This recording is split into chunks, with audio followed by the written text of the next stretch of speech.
کہ جو زیتون ہے یہ اس سے فورن ایکسچینج آ سکتا ہے.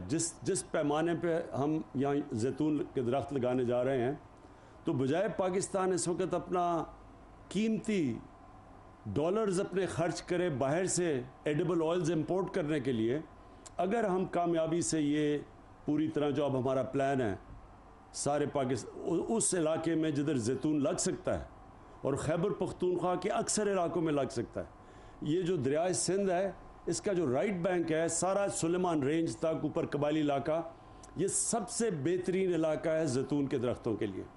اور وہ علاقے بھی ایسے ہیں کہ اور کچھ زیادہ اگ بھی نہیں سکتا وہاں. وہ جو سارا سلیمان کے جو پہاڑ ہیں وزیرستان کے اندر جو میں خود دیکھے ہوئے, ادھر اور زیادہ چیزیں اگ نہیں سکتی. تو زیتون کے لیے وہ سب سے بہترین علاقے.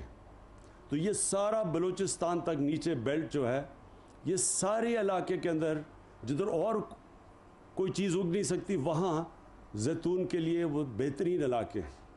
تو یہ جو ہمارا یہ جب ہم یہ جو کر رہے ہیں آج ہم نے شروع کیا ہے, اور یہ سارے پختونخوا کے اندر اور ابھی پنجاب کے کئی علاقوں میں اور بلوچستان میں بھی یہ جو کر رہے ہیں, اس سے پہلے تو ان علاقوں میں جدھر کچھ اگ نہیں سکتا ادھر وہ درخت اگے گا جو اگلے 100 سال تک, یعنی اس کی بڑی لمبی عمر ہوتی ہے زیتون کے درخت کی. تو یہ ہمیشہ کے لیے ہمارے آنے والی نسلوں کے لیے یہ ایک ایسی چیز بن جائے گی, کیونکہ اس کے زیتون تو دنیا میں ہم ایکسپورٹ بھی کر سکتے ہیں, اس کے بڑے فائدے بھی ہیں, یہ بہترین کوکنگ آئل ہے, اس کے قرآن شریف میں اس کا ذکر ہے زیتون کا. تو اس کے وہ فائدے ہیں جو کہ ابھی تک ہمارا اللہ نے ہمیں اتنی نعمتیں دی, اس ملک میں اتنی 12 موسم دیے, لیکن ہم نے فائدہ نہیں ان کا اٹھایا. تو یہ اس کا اگلا سٹیپ ہے.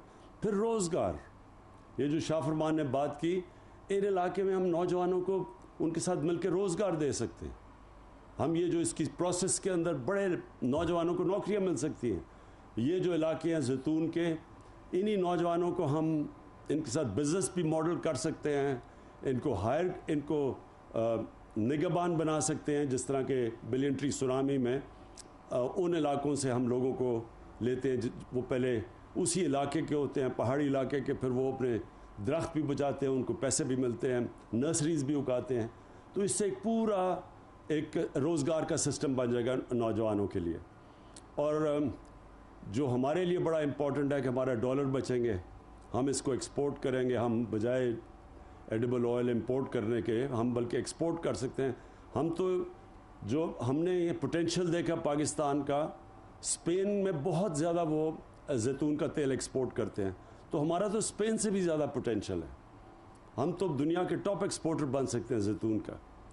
اور انشاءاللہ جو ہم ساتھ ساتھ جو ہمارا بڑا مسئلہ بنا ہوا ہے آلودگی کا شہروں کے اندر, وہ تو جو ہماری 10 بلین ٹری سونامی اور جو شہروں کے اندر اربن پلانٹیشن ہے, جس کے اندر ایک نئی ٹیکنیک نکلی ہے میاواکی, یہ جاپان سے ٹیکنیک آئی ہے کہ وہ ایک ایسا انہوں نے ٹیکنیک نکالا ہے کہ وہ جو جنگل 30 سال میں اگتا ہے وہ 10 سال میں اگ جاتا ہے.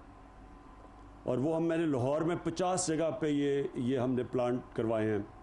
یہ جو میاواکی فارسٹ ہے, یہ میں چاہتا ہوں آپ کاظم اپنے فارسٹ ڈپارٹمنٹ کے ساتھ مل کے اربن پلانٹیشن میں پشاور میں کریں خاص طور پہ, کیونکہ پشاور میں بہت آلودگی پھیل گئی ہے. پولوشن جو میں لیولز پڑھ رہا تھا پولوشن کے پشاور میں, وہ بہت اوپر چلے گئے ہیں. تو آپ کو یہ میاواکی فارسٹ کی ٹیکنیکس جدھر جدھر آپ کو علاقے ملتے ہیں, تھوڑے سے علاقے میں یہ ایک تو اگتا زیادہ تیز ہے اور ایک آکسیجن زیادہ دیتا ہے, عام جنگل سے زیادہ آکسیجن دیتا ہے. یہ بڑی سائنٹیفکلی جاپان کے اندر انہوں نے یہ ڈیولپ کی ہوئی ہے ٹیکنیک. تو شہروں کے اندر بھی اپنے لوگوں, وہ بھی اپنے فیوچر میں اپنے بچوں کی, اپنے نسلوں کی, اپنے جنریشنز کی, ان کی صحت کے لیے ہمیں بڑا ضروری ہے کہ شہروں کے اندر بھی ہم یہ اربن فارسٹری کریں. میں پھر سے اینڈ میں آپ کو شاہ فرمان خراج تحسین پیش کرتا ہوں, کیونکہ آپ نے ڈرائیو کیا یہ ساری آلیو ٹری پلانٹیشن. یہ جو ڈرائیو ہے یہ آپ کی طرف سے تھی, یہ بڑی زبردست ہے. اور اب ہمارا سارا جو پاکستان میں جو ہم 10 بلین ٹری سونامی کریں اس کا ہم حصہ بنا لیں گے. اور آخری چیز میں بھول نہ جاؤں, فروٹ ٹریز, ہمارے پاس پھلوں کے درخت ہم اسی کے اندر شامل کر لیں گے. اس سے بھی مقامی علاقوں کے اندر لوگوں کو روزگار ملے گا, ان کے لیے ان کی آمدنی میں اضافہ ہوگا. پاکستان میں بہت مختلف قسم کے پھلوں کے درخت اگ سکتے ہیں, اور اس میں مسئلہ یہ ہے کہ ہم نے کبھی سوچا نہیں اس کا. ہمارے پاس 12 موسم ہیں. بڑے کم دنیا میں ملکوں کے پاس 12 موسم ہوتے ہیں. ہم اوپر سے جو سب سے اونچے پہاڑ سے ہم جب سمندر تک جاتے ہیں تو مختلف کلائمیٹک زونز ہیں, اور ان کے اندر مختلف ہم وہ درخت اگا سکتے ہیں جس طرح اولیو ویلیو ایڈڈ اس کو کہتے ہیں. اس درخت سے بہت فائدہ ہو سکتا ہے بنسبت اسی علاقے کے اندر اگر آپ مثلا گندم اگا دیں اور ادھر ہی آپ یہ اولیو اگا دیں, یا ایک ایووکاڈو درخت ہے, اس کا اتنا زیادہ جتنا اس سے فائدہ ہوتا ہے.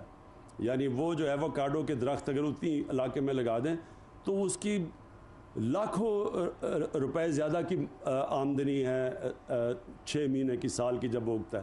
تو اسی طرح اب ہم پوری طرح سارے پاکستان میں زوننگ کریں گے, ڈائریکٹ کریں گے کہ کس علاقے میں کون سا ایسا آپ پھل لگا سکتے ہیں جس میں آمدنی میں لوگوں کی بہت زیادہ اضافہ ہو سکتا ہے. وہ انشاءاللہ اب ہم سائنٹیفکلی سارے پاکستان کو میپ کر کے زوننگ کر کے اور ایڈوائز کریں گے کہ کون سا پودا کس علاقے میں سب سے بہترین اگتا ہے. بہت بہت شکریہ.